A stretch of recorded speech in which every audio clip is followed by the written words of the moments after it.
Nasib Ivan Gunawan akui jadi brand ambasador DNA Pro, dikontrak 3 bulan, pilih kembalikan uang. Nasib Ivan Gunawan ikut diperiksa kepolisian sebagai saksi atas kasus robot trading DNA Pro. Ivan Gunawan dalam pernyataan mengakui sebagai brand ambasador dari aplikasi trading penipuan DNA Pro.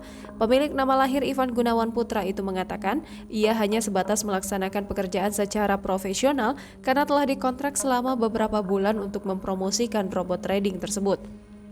Kendati demikian, Igun biasa disapa telah mengembalikan uang pembayarannya ke Bareskrim Polri.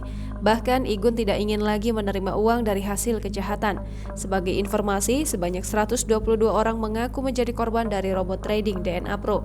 Merasa dirugikan, para korban melaporkan investasi bodong tersebut ke Bareskrim Polri pada Senin 28 Maret 2022. Ada sebanyak 56 orang dilaporkan ke polisi yang terdiri dari pendiri hingga komisaris DNA Pro.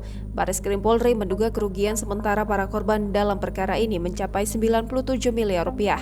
Hingga saat ini, polisi telah menetapkan 12 tersangka dalam kasus dugaan penipuan via robot trading DNA Pro termasuk Stefanus Richard. Adapun Ivan Gunawan diperiksa atas dugaan telah mempromosikan DNA Pro.